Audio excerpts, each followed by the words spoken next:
So according to Steve's own words, he is not a true believer, according to his own words. Now, if according to his own words, he is not a true believer, is it really all that bad? Am I all that politically incorrect if I have already assessed him as not a true believer because of other means, because of other reasons, by other criteria? According to so that's the big politically correct thing you're not allowed to do. You're not allowed to suggest true Scotsman fallacy that some other Christian who disagrees with you is for some reason not a true believer. That's the big politically correct thing you're not supposed to do. And you'll see people like Leighton Flowers dancing around that all the time. You'll see people like James White not so subtly violating that all the time, strongly implying that if you're not a Calvinist, you've got a screw loose and there's something wrong with you and God didn't reveal truth to you and you're basically not saved. But if he's going to assess himself, because he taught lordship salvation, and I've watched several video clips where he very clearly says if somebody does this, it just indicates that they were never a true believer. Well, I guess this indicates that he was never, from his own mouth. Jesus said that from thine own mouth shalt thou be judged, thou wicked servant. From his own mouth. He's assessed, and I could have told you that before. Now, I know that it's not the politically correct thing to do. I'm not doing it in a rivalrous dynamic, though. If you're over here on this side of this stage, okay, there's nowhere to fall to. Now, there's nothing wrong with being stage 3 if you're 17 or 21. Nothing wrong with it. And you can worship God in its full capacity from a stage 3 mindset. There's also nothing wrong with being in the second grade. But if you're 42 and in the second grade, there's something wrong. There's something wrong. If you're 73 in stage 3, there's something wrong, okay? Finding Christ does not keep you stage 3 at age 73. Calvinist pastor Steve Lawson, possibly familiar to some, so this is from the Soteriology 101 page. Fans has been removed from his position after being discovered having an inappropriate relationship with an unnamed woman. My point is not to bring this up to score points in soteriological debates. Non-Calvinist pastors have been caught doing something even worse in recent years. But according to Calvinist determinism, all this happened by God's decree. By God's decree, Lawson preached, I think, for the most part, well, until by God's decree, he fell into adultery. Now, I don't think he preached well at all. But I'm just showing you some of the stuff that's floating around out there. Some things to think about. And it is obvious. As soon as a Calvinist does something like this, it's obvious. There's no culpability or responsibility in Calvinism. Now, I know they pay lip service to it. I know they believe in compatibilism. Some of them do. And they will say that, yes, God sovereignly chooses all the actions, whatsoever comes to pass, but the sinner is still responsible for their sins. It's just a contradiction. It doesn't mean anything. So they pay lip service to the human being responsible. But in a world where logic exists, there's no way the human can be responsible. And shall the pot say, shall the clay say unto the thing that formed it, why hast thou made me thus? No. Somebody said this keeps happening in the Calvinist camp. It's almost like they don't believe in stopping their sins. Well, this guy here, Jesse Morrell, he's a public figure. It's why I left his name on here. He's a public figure, and he posts this on his own public page, not just in these groups. And he believes in something called sinless perfectionism, where you can stop sinning. But of course, he's stage 3, so he is missing the mark. Anyway, it's kind of funny. So there Ruckman used to put out something called a King James scoreboard, and I used to put it on my old website. I used to have it available. I don't think I have it available anymore.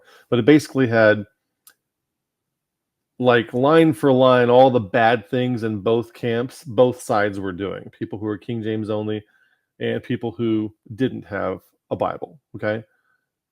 Like James White and all those guys. So some of them committed adultery, some of them cussed from time to time, some, just all the things like that. Some of them lied. So they all did all these things, and then you had 4 things that were different at the very bottom. And so for somebody to commit adultery, okay, you're going to see people who are non-Calvinists doing this too. This is not indicative of Calvinism per se, but it is indicative that the pig pen itself, which includes Calvinism, provisionism, free grace, all the things, is not a good place to be. It's indicative of the pig pen. It's not indicative of any of the features of the pig pen. Calvinism and provisionism are just features of the pig pen, and the fact that any one of those people would commit adultery isn't a fall. There's nowhere to fall to. They're already down. Okay, that's an artifact. My position on Steve Lawson in this act, this is quite possibly maybe the best thing has ever happened to him. Absolutely the best thing that has ever happened to him. If he is ever going to find Christ, maybe this is the nudge that will get him there. Okay. Now, I grew up Independent Baptist. I was saved as a small child, and then I got divorced in 2018. Now, while I don't ever think that I was on my way to hell per se, to say things in those terms, I will say that I would not say that I found Christ until after my divorce. Now, my divorce wasn't for any of these kinds of reasons, completely different set of reasons. But still, when your entire life, you're like, well, what's the one thing you can't do? What's the one thing you must do? Is like marriage was the main thing. Independent Baptists, very, very highly sexualized. They lower the value of a person down to their sexual experience. It's very exploitative, and it puts all kinds of bad things on your salience landscape. Can't even function in society. A lot of people can't, having come out of that system. So that's not a good situation to be in. But when I came out of when I got divorced, there was a lot of other things going on too. There were some things that had been going on for years, and then there were some things that happened after that. And there's like a cluster of events that kind of formed a perfect storm that I was very thankful God started waking me up at that point. Okay. And so I never would have asked for that. I never would have said, oh, that's the way. Getting divorced is the way to find the light. But it's the only way to break certain egoic attachments that I had and watch all our growth and transformation videos to get into that. So this is perhaps the chance that Steve Lawson might actually find Christ.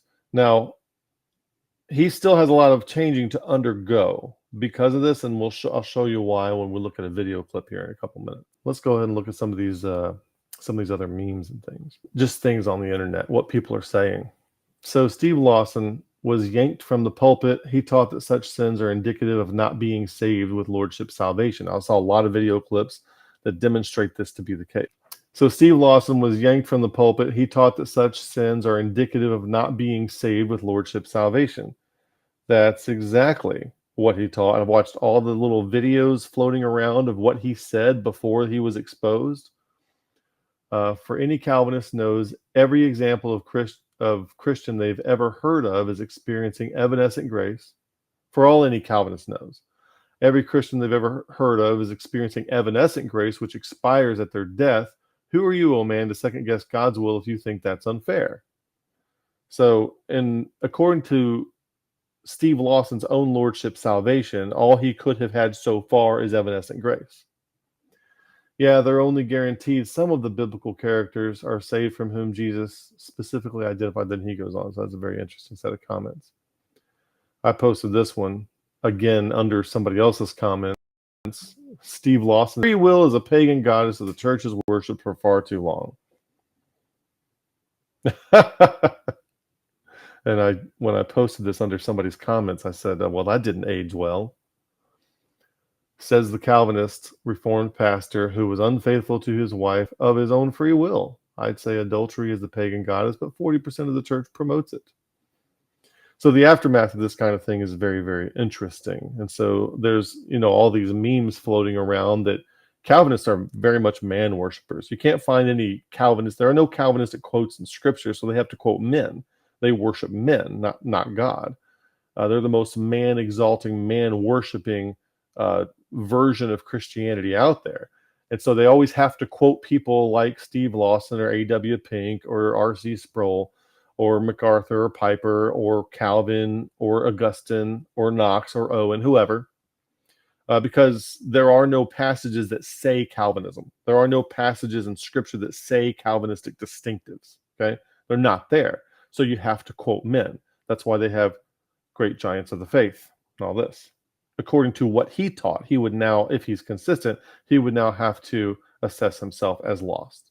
Because he, in his own words, I've watched the videos where he says when someone falls into sexual immoral sin, what we're finding out is they weren't a true believer. His own words, not mine. So according to his own assessment, he would now be lost. According to our assessment, he was always down here and was never found to begin with. He didn't fall from any. What do we have next? The holiest men in the world are subject to committing any sin. And the context of this was when all this stuff about Steve Lawson was floating around. So I said, if you're calling Steve Lawson holy, next joke, please. Because even before the adultery, there's nothing holy about this profane babbler, vain and profane babbler. Okay, he's just chock full of profanity. Jesse Morale again says, praying for Steve Lawson, a Calvinist pastor caught in an inappropriate relationship, which is the PC term for adultery usually, especially praying for all in his congregation that he has been leading astray and hurting. And so, yeah, he's been leading astray and hurting people for years and years and years and years. And the fact that he committed adultery is like maybe good that we have a wake-up call that maybe we shouldn't be listening to this guy. Now, people like me have been on the internet screaming that you shouldn't be listening to this guy for years and years and years. But this, what we call in volleyball, this unforced error from the other side of the net might be the thing that they need to see, not to, to stop watching this game.